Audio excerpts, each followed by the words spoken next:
Sir, we are live now. Please start.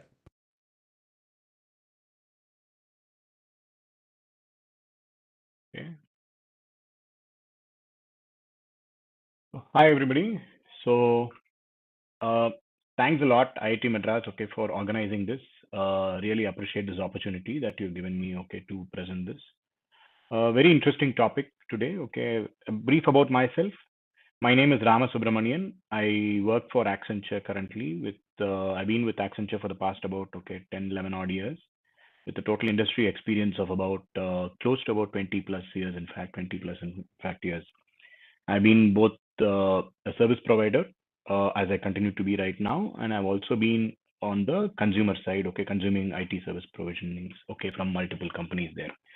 Was with GE Capital before as a client.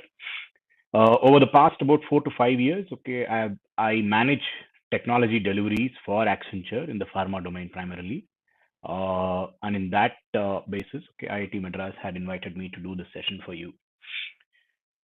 So I want to make this session as interactive as possible. So if you do have any questions about it, please raise your hands and I will try and answer them to the best of my ability.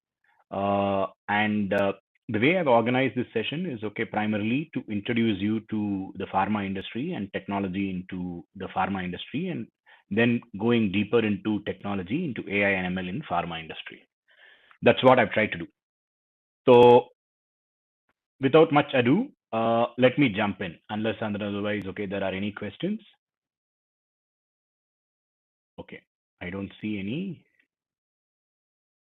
Okay, just a glimpse of the pharma industry first. The pharma industry is close to about 1.4, 1.5 trillion dollars. Which means it is pretty one of the key industries. Which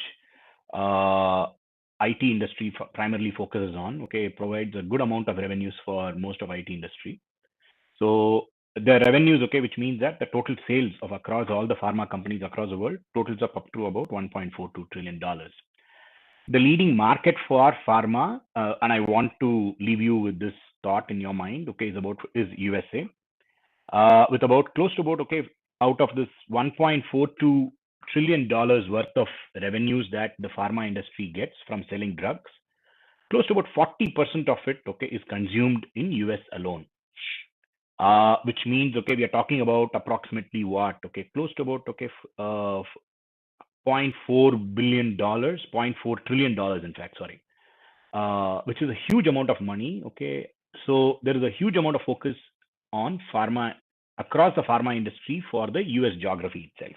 So imagine this US geography, which has about close to about 5% of the population. It's about 350 360 million people, which is about out of the 8 billion people in the world. That's about probably 4 to 5%, consumes about 40% of the drugs that is sold across the world.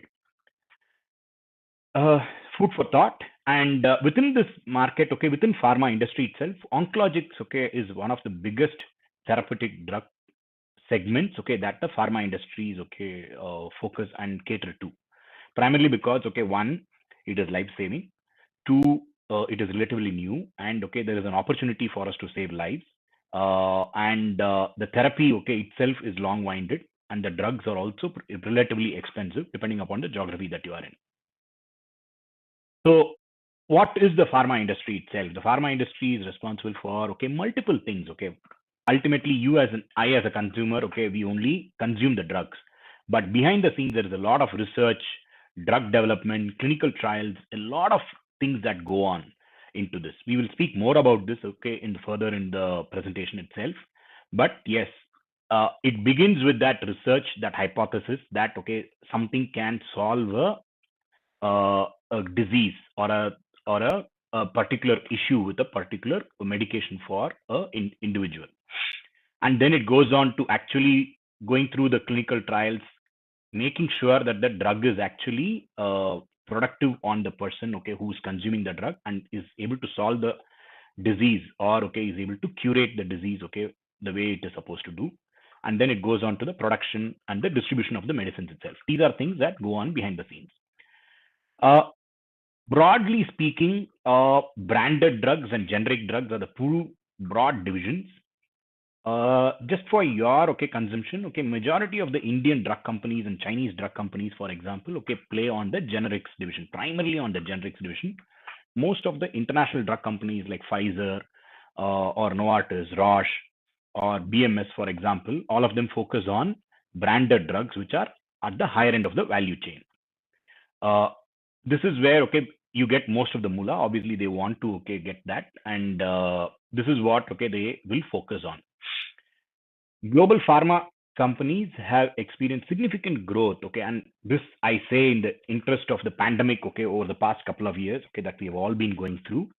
There is a lot of insights, and there's a lot of focus on the pharma industry itself over the past couple of years right now.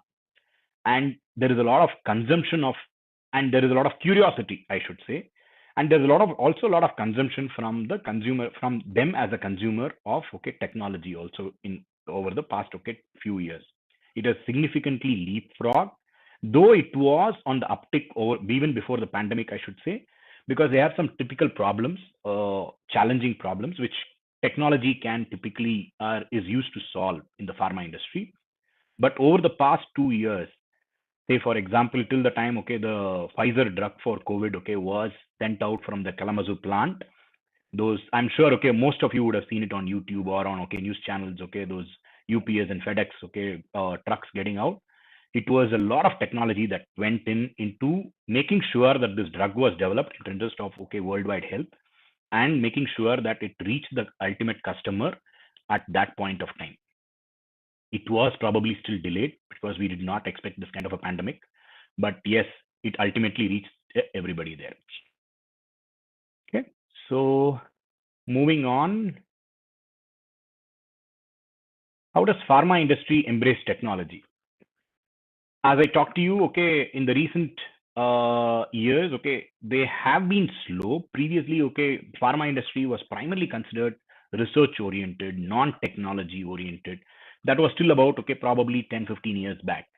But there are some chronic problems which pharma understands these days, especially with the advent of AI, ML, and your new age technologies, for example, that we are able to solve for the pharma industry, particularly in the areas of say for example clinical trials, bringing the drug to the market. Clinical trials are extremely important for us to prove to the world through scientific means that yes, this drug works the way it should work, and it is solving a disease, or it is curing a disease the way it is supposed to solve, or what are the ways in which it solves or reduces pain, or alleviates the disease in some fashion for the patient itself. So that is what, and clinical trials are usually very long-winded, costly processes.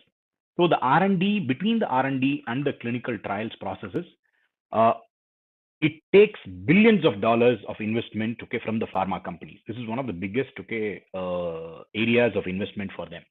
And finally, to get approval from the regulatory authorities in the respective countries, for example, in India, for example, it is the MHA, which is the Ministry of Health Affairs, for example.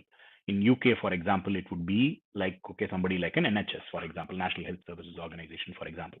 Similarly, they have got similar organizations across the world, whether it is in Germany or in US, for example. We need to get FDA approvals, for example, in US, for these drugs. And this is a very long-winded process, and we have to prove it scientifically to them that this is the drug, which solves a particular problem in a certain way. It takes a lot of, so that's why if you see, there is a comparison, there is a, especially in the recent years, we would have seen comparisons of, what does it take for us to manufacture a particular drug? So, and why is it being sold at such a high price? The difference between the cost of manufacturing and the cost of selling a drug has got nothing to do with at what point of price the drug is being sold. There is a lot of investment, capital investment, that has gone in during the research and development period, which has also got to be amortized over the period of the drug selling itself. So this is how and these clinical trials and research, what we have also realized is we can it takes years, probably about 10 to 12 years, for example, ever since the hypothesis of a drug till it reaches the ultimate patient, for it to reach the ultimate patient there. So it can be crushed, and we realize that it can be compressed with a lot of use of technology, particularly AI, ML, and deep data sciences, big data sciences, for example, and all that. We will get deeper into that. Okay, I will talk about some of those use cases that we use, where we have been able to use it, and it is proved very effective in doing that also.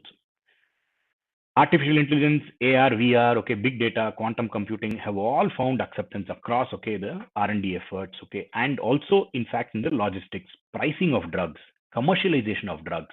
How do you price a drug? At what price will it be adopted, for example?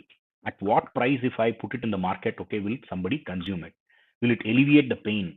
And there are certain price points at which, say for example, particularly in the US markets, and which is a focus for most pharma companies, there you need to be able to price a drug at a certain point where it is not the individual who's actually paying for the drug itself. It is somebody called a payer who's paying for the drug, and he has to be able to afford it and see it as worthwhile for him to alleviate the disease, so that in the long winded process, he's not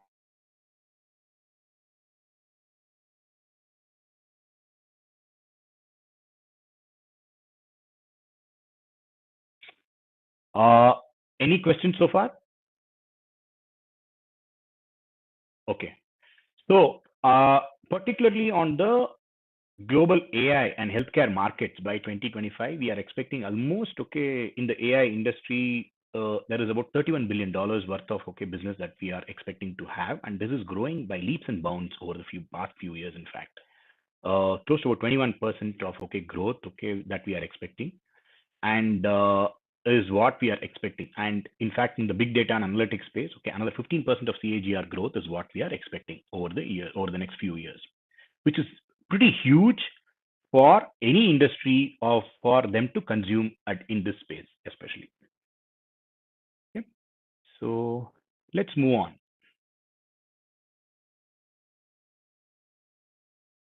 So for in a lot of ways, for example, data is the lifeblood of this industry itself. As I said, in a clinical trial, you need to have scientific proof to prove it to the whole world, and to prove it to doctors, to HCPs as we call it, healthcare practitioners, that a particular drug works in a certain fashion. And that means collation of data for a long period of time to clinical trials and research and R&D methods. And that is a lot of data to be gathered, one. And throughout the life cycle of the drug itself, when it reaches the market, or the logistics, for it to reach the market, again, a lot of data is gathered. Say, for example, a COVID drug, for example, a COVID vaccine, for example, a Covishield, has to be stored at a particular temperature. So this is called, in the industry terms, it is called track and trace, which means that, from the time it originates at a factory or it is produced in a factory, it has to be stored at a particular temperature till the time it reaches the end consumer and it is injected on to the consumer itself. This entire process has to be tracked. Whether if the temperature of the drug in which it is stored at any point of time drops below a certain threshold, then it loses its potency, which means that it is of no use if you use it, and it might in fact cause some further harm. So this entire logistics chain is in fact tracked, and this is all of you know about COVID, so I talked about it. Majority of the vaccines are stored in such conditions. A lot of the drugs are also stored in such conditions and have to be stored in such conditions there. And this is during the production and logistics piece, and subsequently also pricing of drugs has a lot of data analysis that goes into that. How do you price the drug? And especially in a US market, for example, where everybody knows there is data available of every prescription that is written for everybody across US. That data is publicly available through a system, and it's not available to everybody. It's through, you'll have to pay for it. The pharma companies in fact pay for it, and then all of them get it, and which means that they know what the doctor writes as a prescription, how much is he writing of his own drug or of competition's drugs, and for what purpose they are using that. Is all that is something that is visible to the pharma companies and the entire logistics chain also, whether it is a payer, provider, or a formulary, or a PBM, or any of those guys. The proper use of this data will lead to providing very meaningful insights to the industry, and it is used in solving a lot of the pharma industry chronic problems, like what I said earlier, okay, in terms of compressing the clinical timelines, clinical trial timelines, for example, is through and accelerating drug delivery out of the manufacturer. All of these, okay, use a lot of technology, and particularly in today's world, a lot of AI and ML in assisting pharmaceutical companies to analyze whether what is the use of this drug during the course of the drug and also during the clinical trials. Okay, how is it affecting the person? What kind of, say, for example, an oncological drug in experimental stage can cause all kinds of, okay, nauseousness, and then, okay, he might lose hair, and then he might feel depressed, for example. Those are, okay, side effects. But then is it, yes, these are, okay, studying the side effects one, and then is it solving the actual problem? Is he getting cured of that cancer, for example? Are all the studies, okay, that AI and ML continue to uh, infuse or, okay, continue to help the industry gather and, okay, make sense for the scientists to ultimately develop the drug and then produce it for usage by the patients. Any questions so far? Was I clear so far? Okay, let me continue. Let me get into some of the use cases, okay, that we typically, okay, use where industry, where, okay, your big data or, okay, your AI and ML come in focus, okay, for the industry, pharma industry in particular. This particular use case, for example, pharma engagement with healthcare providers, okay, what we have seen is that, okay, I'm sure, okay, all of you are aware that medical representatives go and visit doctors. This is usual. Even in India, okay, this happens very regularly. I'm sure, okay, most of you are aware of it. But what we've also seen is that, okay, over the course of the last few, uh, Yogendra Singh, okay, uh, thank you for that reactions anyway. So I thought you were raising your hand and had a question. So anyway, coming back, okay, you know that healthcare providers, okay, the medical representatives go and visit the doctors regularly. This was the norm till about, say, for example, even 7, 8 years back. What is increasingly coming to prevail, particularly in the US, is that, okay, because of the ability for digital engagements to provide data, the doctors also feel that it is a waste of time, particularly meeting a medical representative. They would rather well have the medical representative meet them digitally, which means now what? Which means that the medical representative is becoming a digital worker, in fact. Quite often, the whatever the medical representative was able to deliver, say, for example, he used to carry these, okay, nice, I'm sure, okay, most of you would have seen, okay, those nice big bags that they used to carry, a lot of, okay, photos of the drug disease and how it solves their problem, and presentations, okay, in the form of, okay, screen slides and all that. Everything is done digitally these days.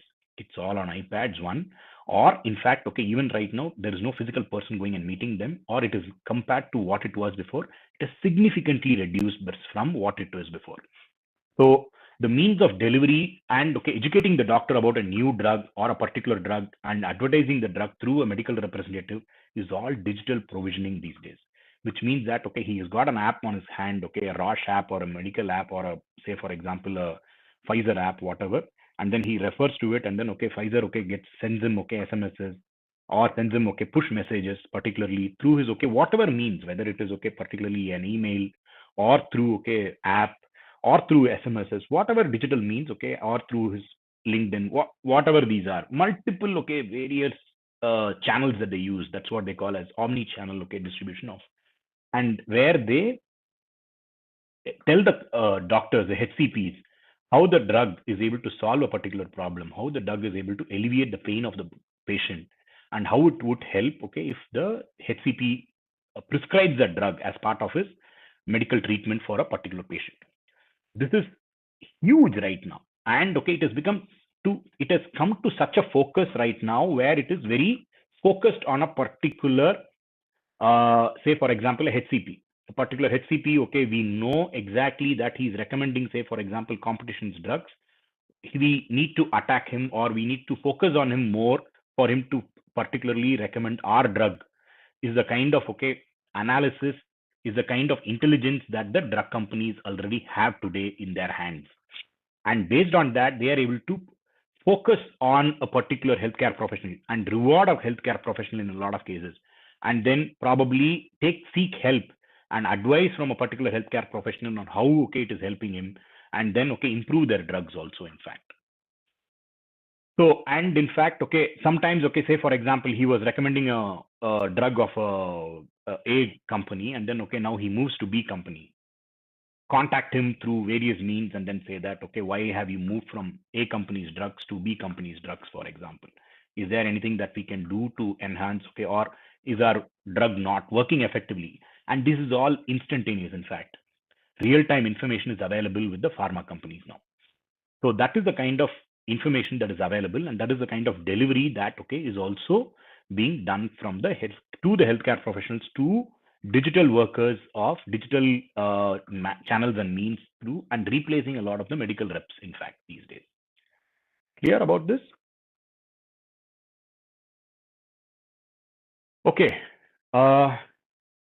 Next use case. Predictive data model lowers patient dropout, particularly, okay, in the case of clinical trials. See, all the drug companies struggle with this clinical trial. They have to have a certain threshold of people who complete the entire therapy for them to be able to say that the clinical trial was completed successfully or not successfully, or it is having certain issues. In a lot of cases, okay, as you can imagine, these drugs are all experimental. Not everything works. And in a lot of cases, okay, the particular patient goes through what is called, okay, side effects, various kind of side effects, because it is experimental. And say, for example, let's take the example of a cancer drug, for example. All of us know how cancer drugs, chemotherapy works, for example. It's pretty, in each of these chemotherapy drugs, okay, there is continuous advancement in these chemotherapy drugs, okay, as we speak, and as we, every year there is increased, okay, kind of hit rates are higher. How do they do that? And if you have to develop these kind of drugs, there is the subject matter. That's what, okay, we call somebody, okay, who comes in for the clinical trials and then says that I'm prepared to go through the clinical trials on an experimental drug.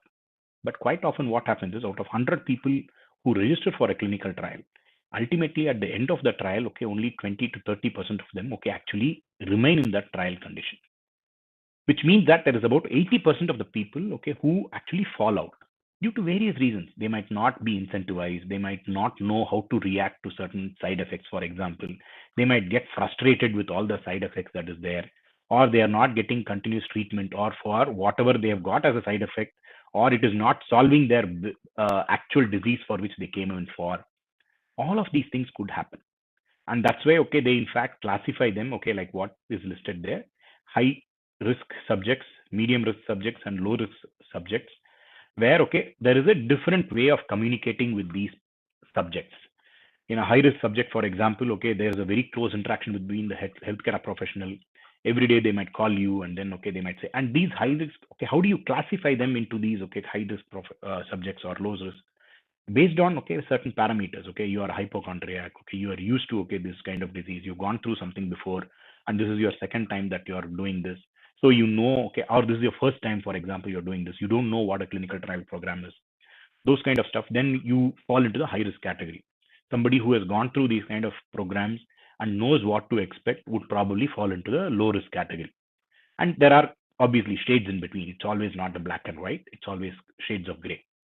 So they classify them and then focus their efforts on whether, okay, we need to have a high level of interaction with them or a lower level of interaction, or what kind of interaction should be focused on them.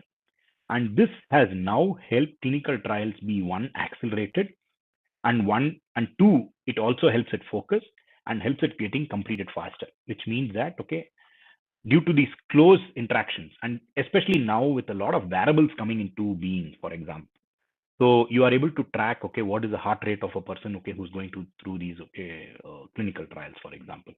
What is the ECG? What is the heart rate? What is the oxygen saturation, for example? What is this going through? And there are immediate methods by which, okay, he can chat, for example, through these variables, for example. All these things are possible in these today's. And this is where technology is helping, and particularly AI and ML are helping, and new age technologies are helping in the clinical trials area. Any questions so far? Okay. Okay. So let me continue in that case. So going on to the next use case. See, the next use case I wanted to discuss about is particularly on the manufacturing domain. As I said, okay, we've now come out of the research and the clinical trials period, and now, okay, we are in the manufacturing stage.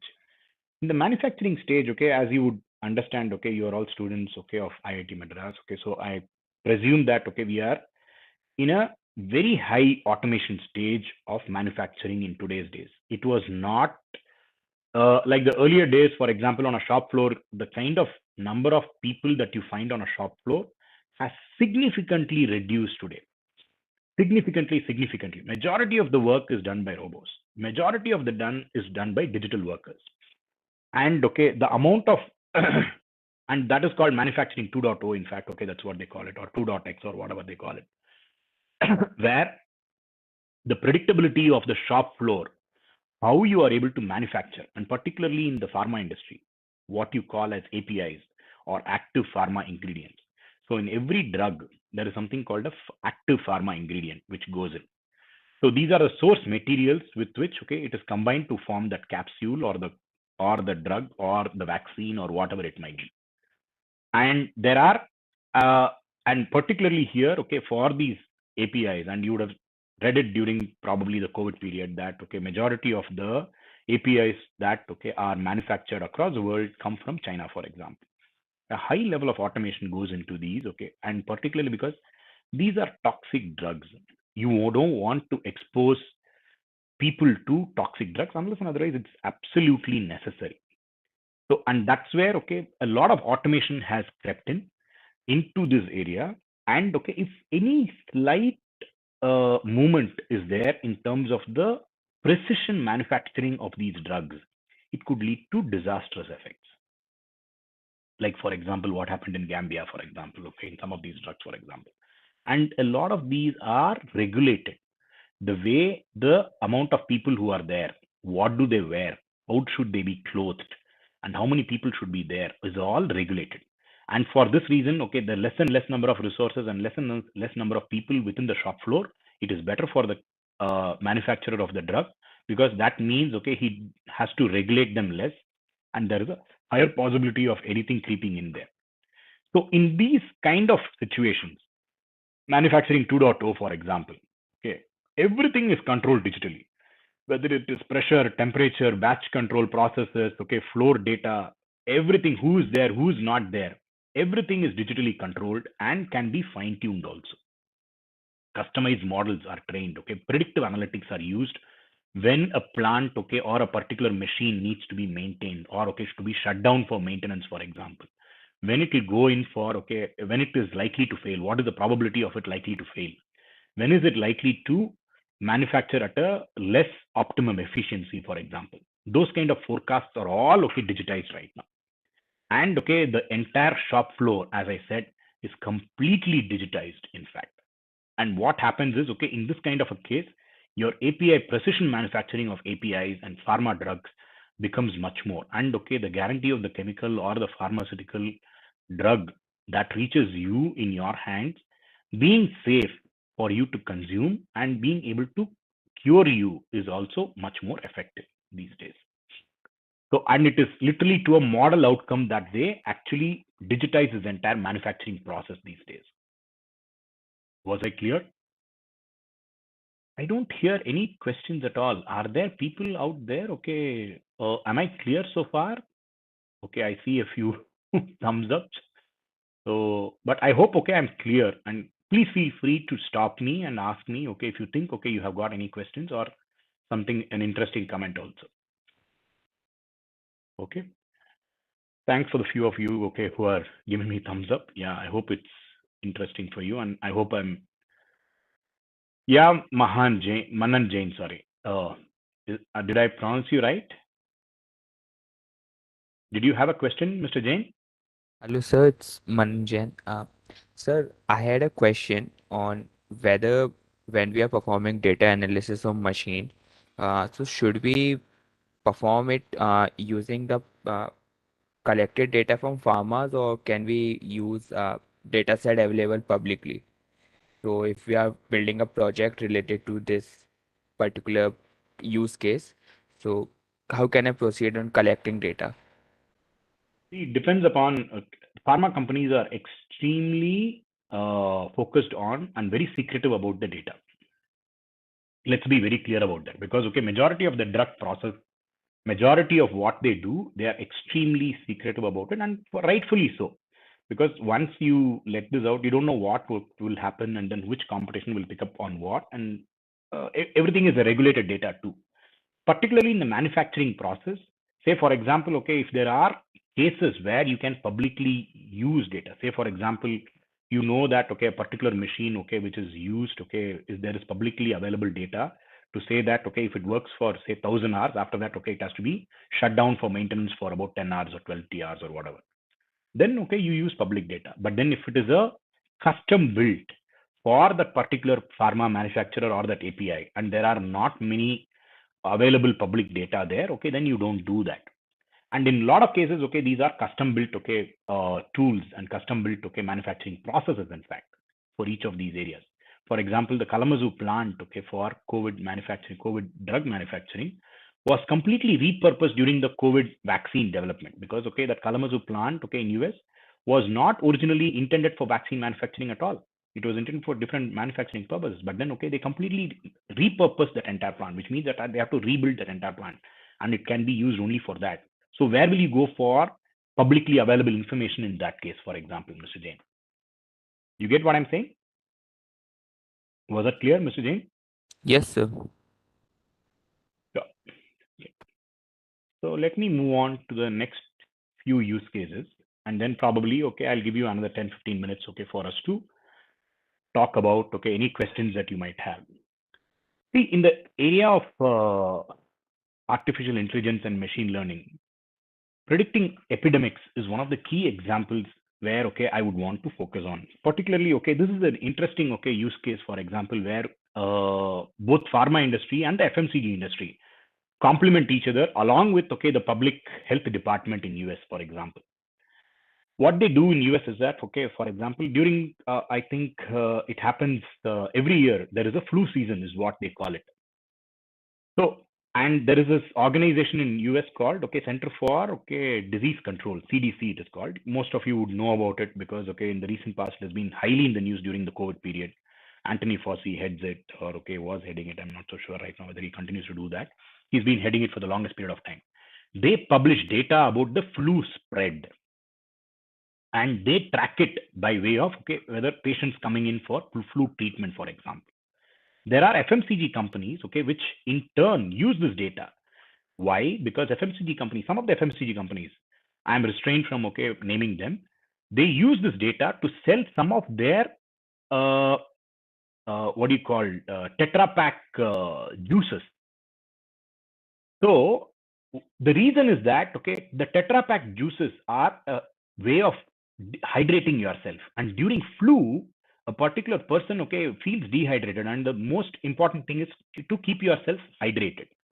And there are only 2 or 3 manufacturers of flu vaccines, and during the season they become extremely busy. They track this website, and they use AI and ML and big data analytics to make sure that, say for example, if the flu is spreading in a particular county within, say for example, Texas, or in say for example, New Jersey, for example, they will make sure that their entire logistics chain is tuned. And all this happens automatically while we are explaining it. It all happens. It tracks it from the CDC website.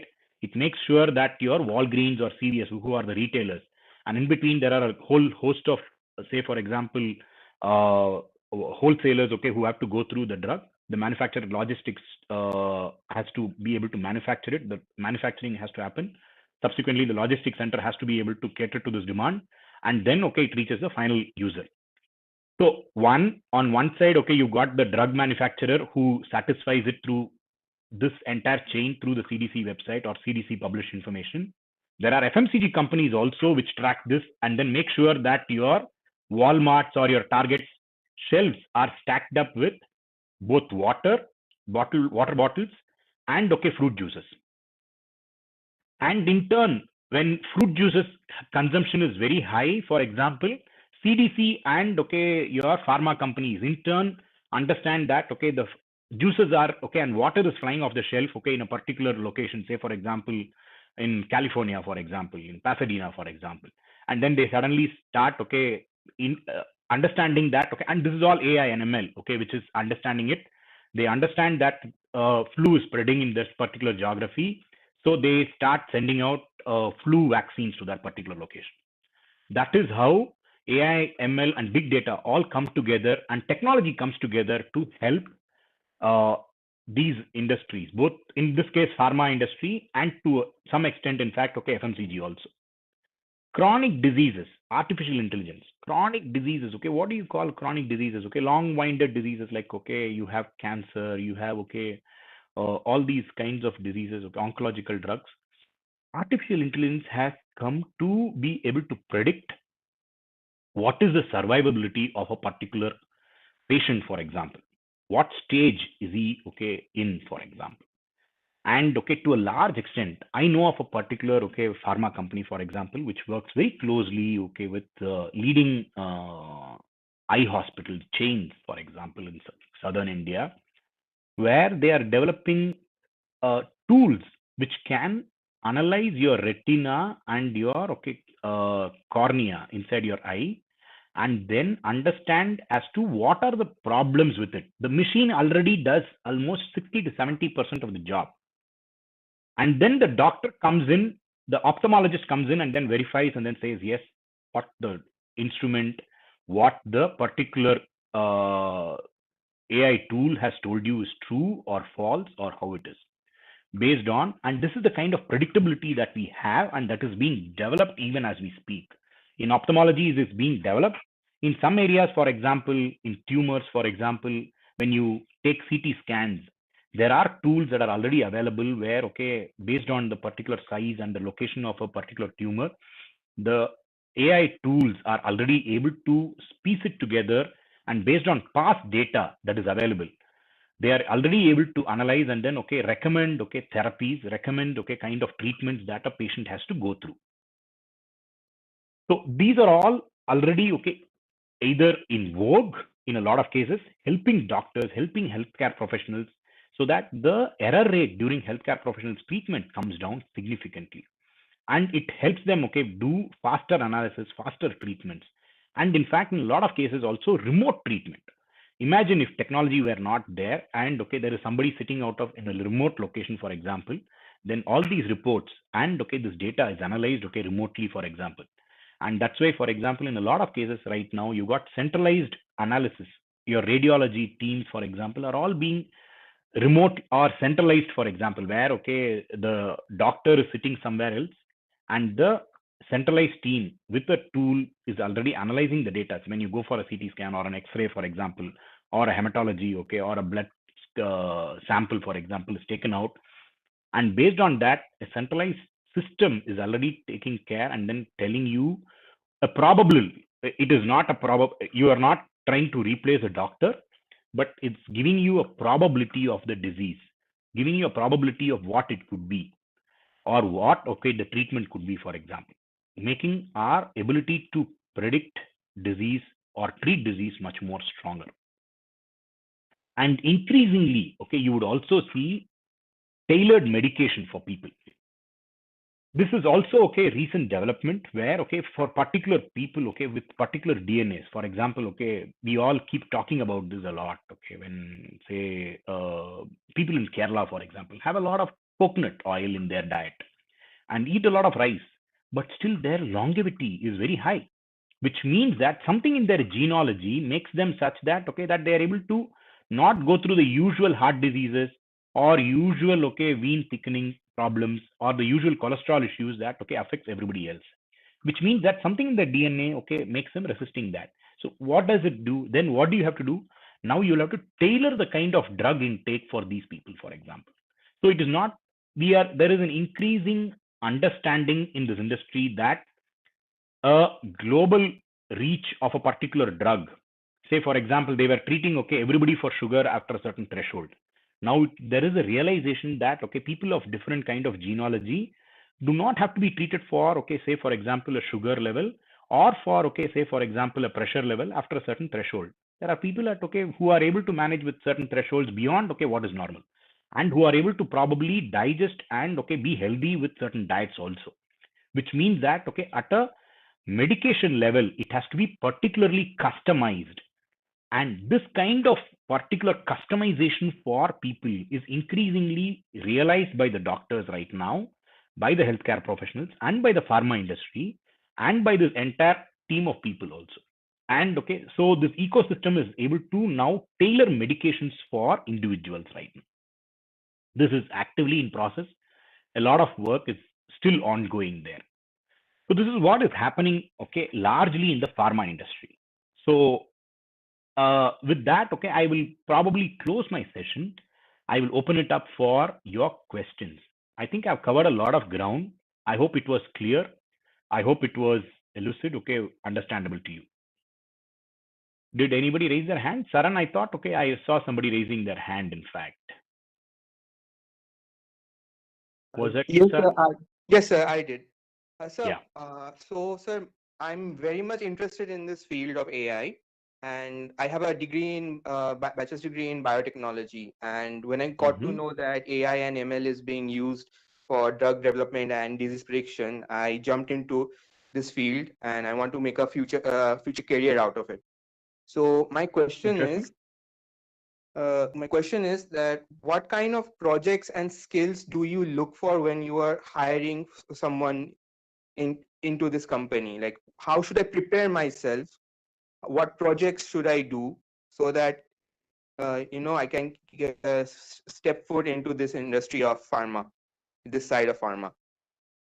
See, it depends upon, okay, what your target is, okay, and where do you want to focus on, okay. You use what is your base qualification, Saran? Okay, what did you say? You are in biotechnologist, is it?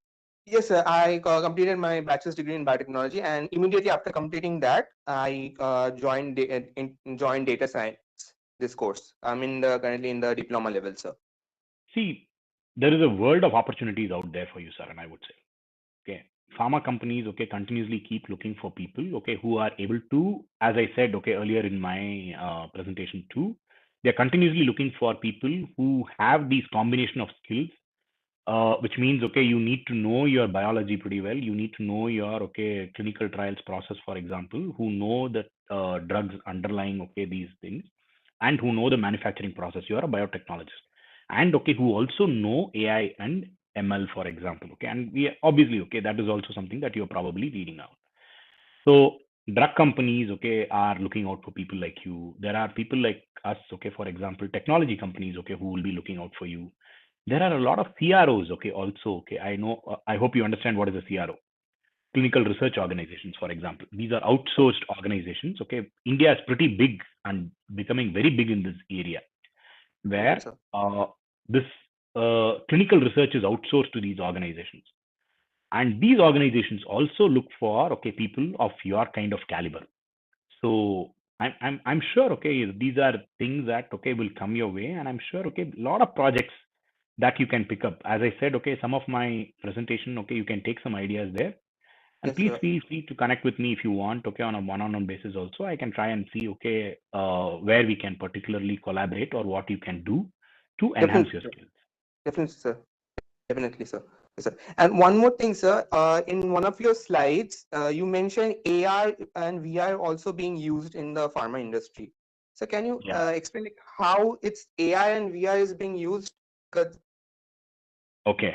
So that's a good catch. I didn't cover that. Okay, I particularly left that out because, okay, it's pretty complex and it's not very focused on pharma alone. AI and VR, okay, is particularly becoming more and more prevalent. I don't know which slide was it. Okay, yeah, it was here. In fact, yeah, correct.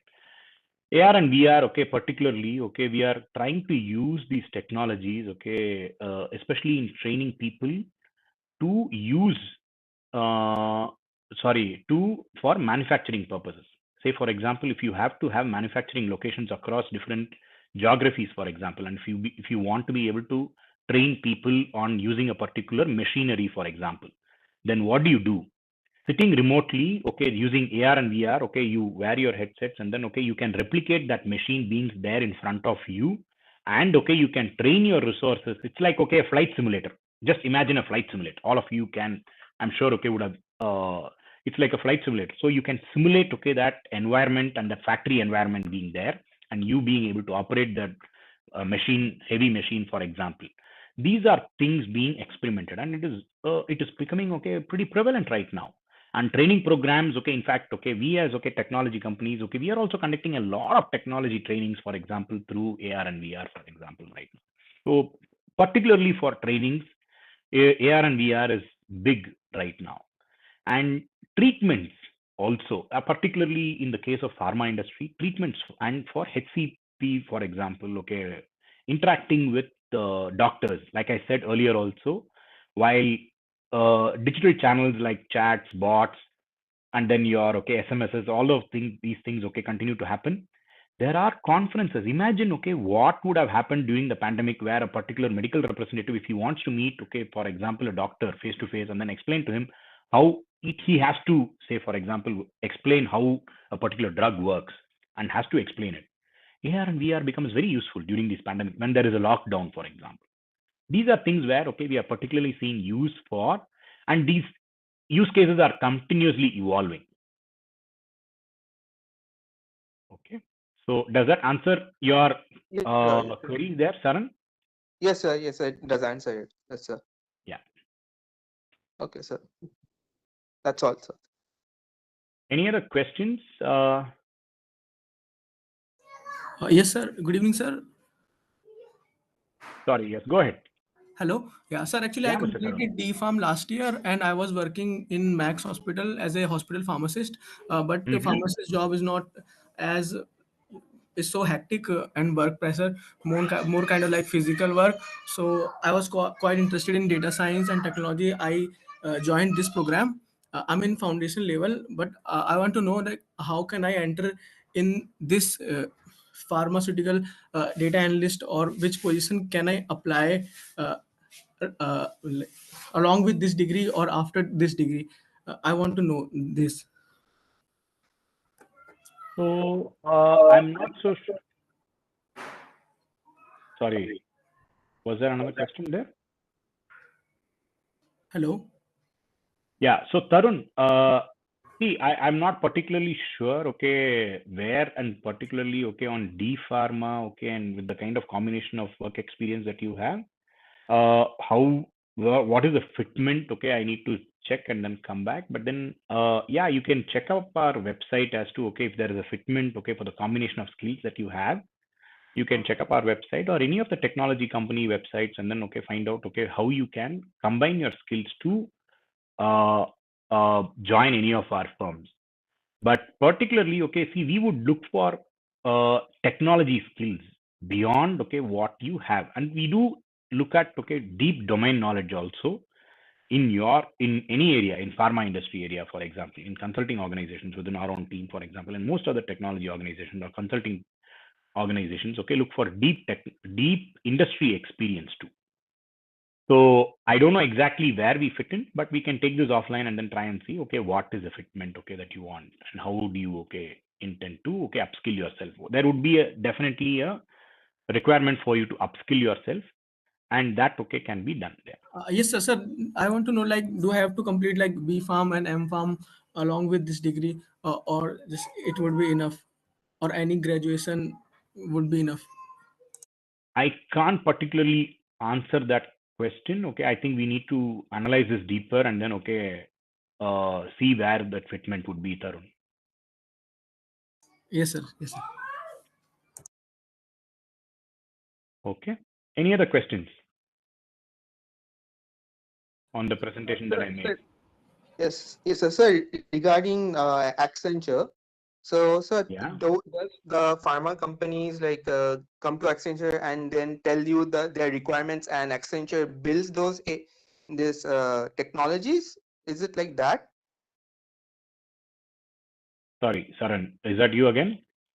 Yes, sir. Yes, sir. It's me. Okay. So it depends.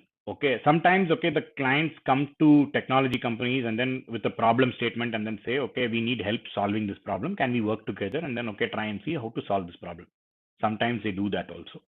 Sometimes they say that, we are solving this problem.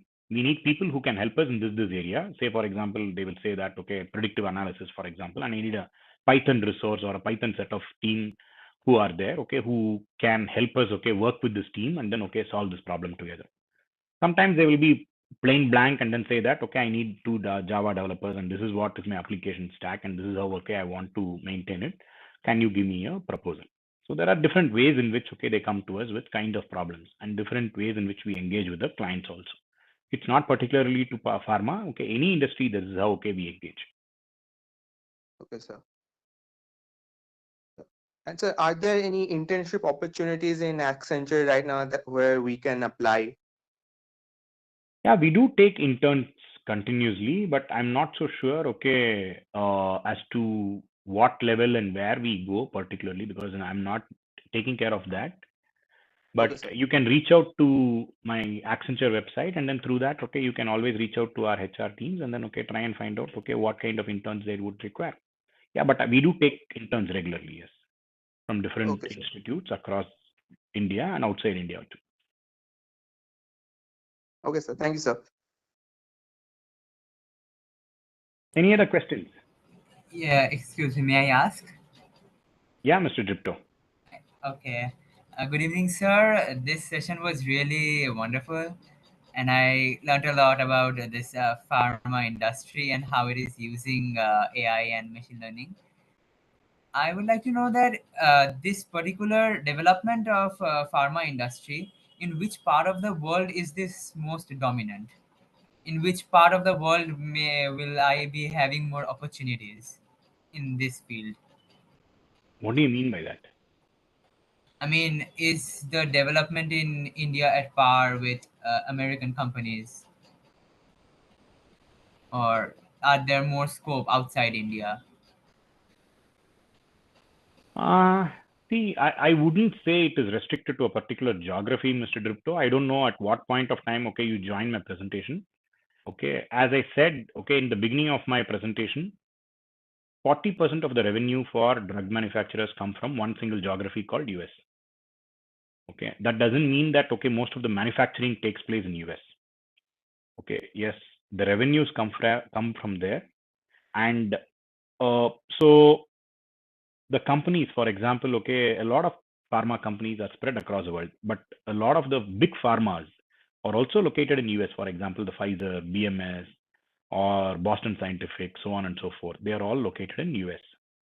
There are also a lot of companies which are located in Europe, like for example, your Novartis, Roche, Novo Nordisk, very big pharma companies. But yes, and okay, there are also a lot of companies in India, for example, okay, Sun Pharma, Lupin Labs, okay, Alchem, for example. They're all huge generic drug manufacturers. The focus of some of these companies is also different. Most of the companies in US and Europe, okay, focus on branded drugs and innovative drugs. The companies in, okay, Southeast Asia and Asia, for example, okay, focus on the generic drugs, which means that, okay, they want to focus less on research, and that is also, okay, shifting gears, but more on the manufacturing side of it. APIs, for example, as I said, okay, during some part of my presentation, largely gets manufactured in China or used to get manufactured in China. That's why, okay, during the COVID period, for example, there was expected to be a huge shortage of APIs. And okay, that particularly did not happen. Luckily, we were saved. But okay, India also, for example, has a lot of okay API manufacturer. Granules India, for example, is a large okay API manufacturer in India itself, very large manufacturer. So those things continue to be spread across the globe because the need for drugs. It's not like okay, you can afford somebody in Sri Lanka to die, or okay, somebody to suffer in okay, say for example, a Gambia or in South Africa, because everybody needs the drugs. Everybody's life is as important as everybody else. So it will continue to be spread across everywhere. Does that answer your question, Mr. Dripto? I think that does answer my question. Thank you so much, sir. Sure, Mr. Dripto. Any other questions? Any other clarifications on the Again, presentation? Karan again. Yeah, Mr. Saran. Sir, like you said, like the CDC and NHS in the foreign countries, they reach out for to companies like Accenture for like this. There's a flu season coming up, and they need to know True. what medicines. They don't reach out to us. They get to know it through CDC websites, for example. Oh, okay. No, so you said that there was a collaboration. I think I They misinterpreted that. collaborate But with us, okay, to use the data that gets available through CDC, through these FMCG through these FMCG manufacturers of, okay, distributors of hydrants. When I call hydrants, it's basically water or, okay, anything like, okay, fruit juice, for example. We all Okay. collaborate and we enable this, okay, entire through technology. This entire Okay. ecosystem is something that we enable through technology. As to how to garner this data from, say, for example, CDC websites, or, okay, a particular location through HCP information, for example, those kind of stuff, okay, we enable through Accenture's, okay, technology insights and applications that we develop for these companies. Okay. No, I thought the CDC actually directly collaborates with you. Okay, that was my question. Actually, my question was that does Ministry of Health in India does also the same thing or not? Like, is Like what?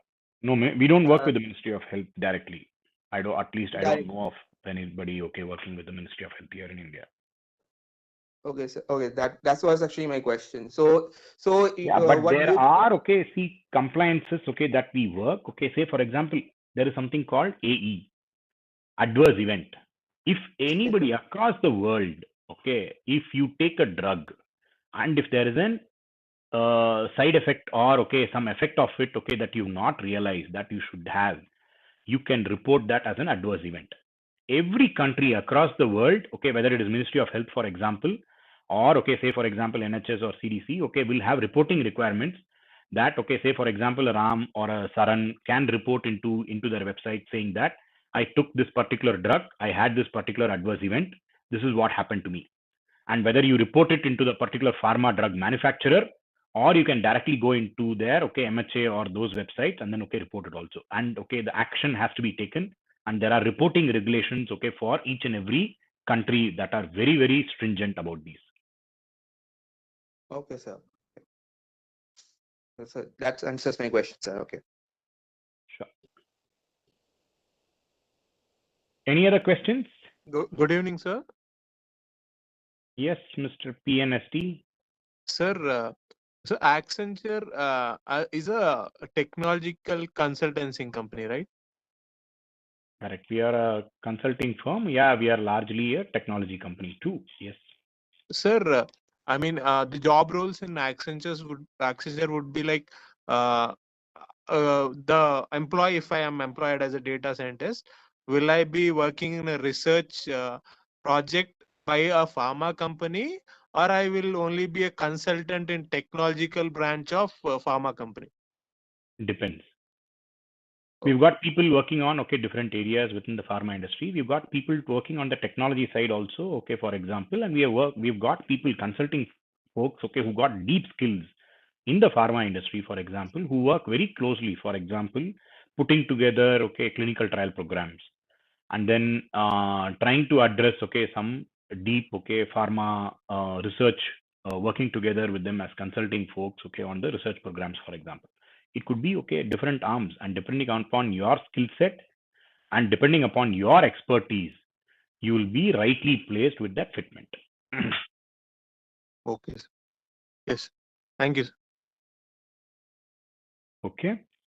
So I think we are running out of time, and it looks like, okay, people are also logging off. Okay. So Aishwarya, Sri Balaji, okay, is it fine? Should we close? Okay. Do we have any more questions? Anything that I can address?